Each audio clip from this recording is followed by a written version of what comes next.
हिंदुस्तान जो सोने की चिड़िया कहलाती थी, जहां दुनिया भर से लोग पढ़ाई करने, घूमने और रिसर्च करने आते थे, आज के टाइम में यहाँ पे corruption, poverty, illiteracy, health infrastructure और वुमेन सेफ्टी ये सब एक मेजर इशू बन चुके हैं, जिसपे ना तो सरकार की नज़र जाती है, ना ही मेन स्ट्रीम मीडिया इसे दिखा करके सरकार की नज़र इस तरफ करना चाहती है। और भूले भटके से सरकार की नज़र चली भी जाए तो सरकार इसे हमेशा चुनाव के अलावा नज़रअंदाज करते ही नजर आती है, चाहे वो पार्टी कोई सी भी हो।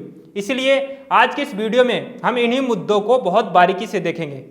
नमस्कार, मेरा नाम संजय यादव है और आप राष्ट्रीय सच देख रहे हैं। हमारे रिसर्च में सबसे पहले नंबर पे करप्शन है, क्योंकि करप्शन इंडिया में कैंसर सा बन चुका है। वो चाहे प्राइवेट सेक्टर हो या फिर पब्लिक सेक्टर, करप्शन दोनों जगह पे अपना हाथ मारकर बैठा है। करप्शन प्रिकॉशन इंडेक्स 2021 के अनुसार 180 देशों में इंडिया का रैंक 80 है। ये बहुत दुख की बात है और इसी वजह से इंडिया में कई लोग स्टार्टअप करने से पीछे हटते हैं और जॉब पर ज्यादा फोकस करते हैं। करप्शन के कुछ मुख्य कारण हैं, जैसे कि रिश्वत का लेना, चुनाव में धांधली, टैक्स की चोरी, झूठी गवाही, हफ्ता वसूली, वोट के लिए पैसा और शराब आदि बांटना। ऐसे ही हजारों एग्जाम्पल हो सकते हैं इंडिया में करप्शन को बढ़ावा देने का।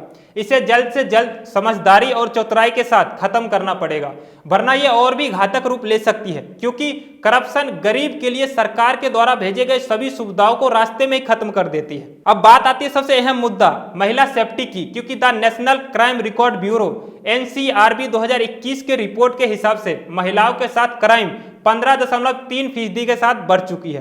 पूरे देश में दिल्ली सबसे अनसेफ एरिया बताया गया है महिलाओं के लिए, जबकि राजस्थान में रेप का मामला और महाराष्ट्र में सुसाइड का मामला सबसे अधिक दर्ज किया जा चुका है। अभी के समय में टेक्निकल मामले में महिलाओं को फंसाकर ब्लैकमेल करने का बहुत अधिक मामला सामने आ रहा है। वुमेन की सेफ्टी को ध्यान में रखते हुए GPS ट्रैकिंग के लिए कई ऐप्स हैं। सेफ एंड अनसेफ एरिया के अकॉर्डिंग मैप की सुविधाएं भी हैं। इसके अलावा इमरजेंसी कॉन्टैक्ट वगैरह भी इंट्रोड्यूस किया गया है, लेकिन प्रॉब्लम लोगों का इससे भी आगे जाकर के सोचना और आरोप को अंजाम देना है। हालांकि यह समस्या तब तक खत्म नहीं होगा जब तक सरकार निष्पक्ष और कठोर भाव से इस मुद्दे पे सुनिश्चित फैसले नहीं ले लेती। हमारे रिसर्च में अगला नंबर एजुकेशन सिस्टम का है। इंडियन एजुकेशन सिस्टम, जिसे हर कोई गलत मानता है। यहाँ के बच्चे स्किल और नॉलेज के लिए नहीं बल्कि मार्क्स के लिए पढ़ते हैं। बुक्स में प्रैक्टिकल से कहीं ज्यादा थ्योरी होती है, जो हमें जॉब टेकर नहीं बल्कि जॉब गिवर बनाती है।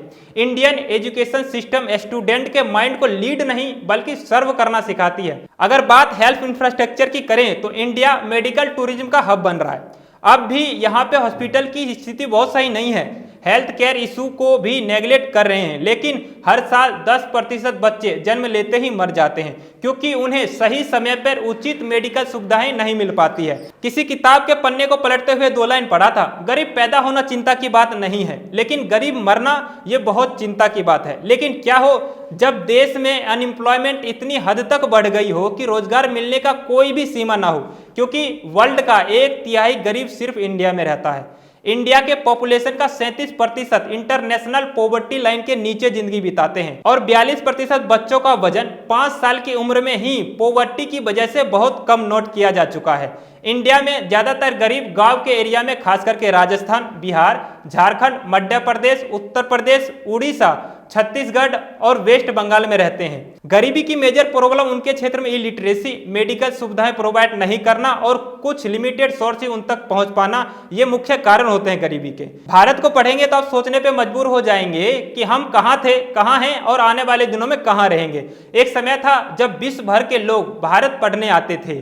नालंदा विश्वविद्यालय आपने भी सुना होगा, लेकिन यह भी एक समय है जब हमारी एजुकेशन सिस्टम खोखला हो चुकी है। सवाल बहुत सारे हैं कि क्या ऐसा कारण था कि हम पीछे रह गए और अच्छी ग्रोथ स्पीड को टच नहीं कर पाए, और जब आप जवाब ढूंढेंगे तो पता चलेगा यही सब वो मेजर इश्यूज थे जिनके कारण हम एक अच्छी ग्रोथ स्पीड को टच नहीं कर पाते हैं। रिसर्च कर इस खबर को लिखी है हमारी साथी अंजलि प्रिया ने। कैसी लगी ये खबर कमेंट करके जरूर बताइएगा। बहुत बहुत धन्यवाद।